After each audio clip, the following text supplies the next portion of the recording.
I'm often asked to critique Eastern religions like Hinduism and Buddhism in the same way that I've gone after Islam or Mormonism. But really, they're not even in the same category.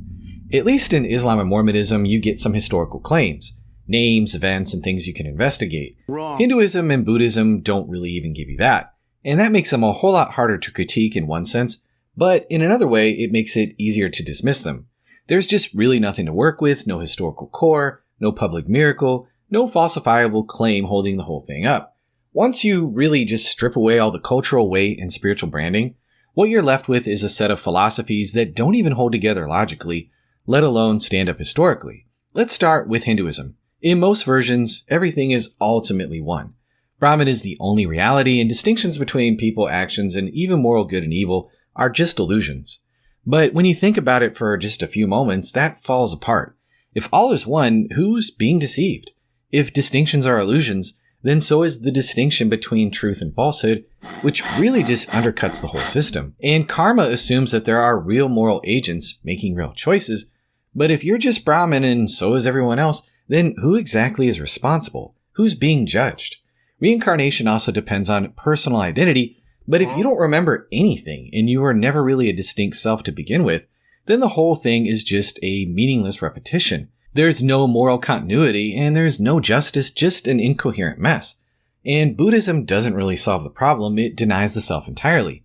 You're not a person with a soul, you're just a temporary bundle of thoughts and sensations.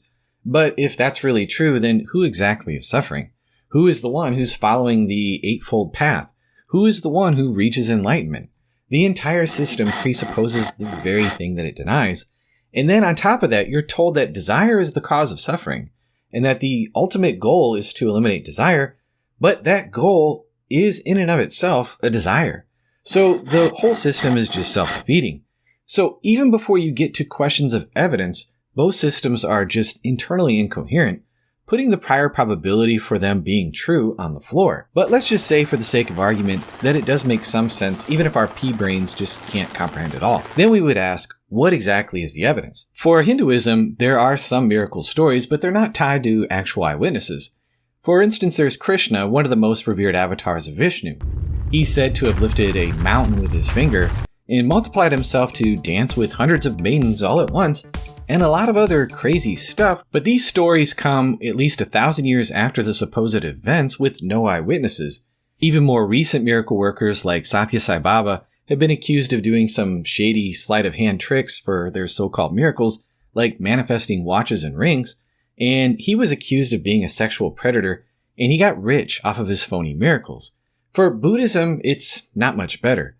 The Buddha might have actually existed, but the miracle stories like controlling weather or taming elephants show up hundreds of years later. The earliest biographies of Buddha come from 300 to 500 years after his death. There's just no chain of testimony, no public miracle claims that you can verify here. And the weird thing is that most of these faiths don't even pretend to care about logical consistency or historical grounding. If you ask them about contradictions or a lack of evidence, you'll usually just be met with a shrug. That's just Western thinking, they'll say, as if coherence and truth are just cultural preferences instead of universal standards. But if a worldview can't be true in principle or in practice, why should we take it seriously at all? Christianity, on the other hand, makes public falsifiable claims, and it all hangs on a historical event, the resurrection of Jesus. That claim is embedded in multiple early sources. The Gospels give you names, places, and physical resurrection appearances witnessed by groups of people, and I discuss why those documents are trustworthy in other videos. And the apostles were willing to suffer for it, not for some mystical philosophy, but for what they claim to have actually seen. So this is, in a nutshell, why I don't spend my time debunking Hinduism or Buddhism.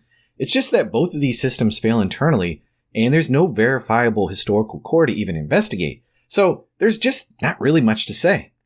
If you find these videos helpful, feel free to check out my Patreon and consider joining. You'll get early access to videos before they come out, be a part of our private group chat, and you'll help me to continue to put out content that spreads and defends the gospel. Thank you so much for watching.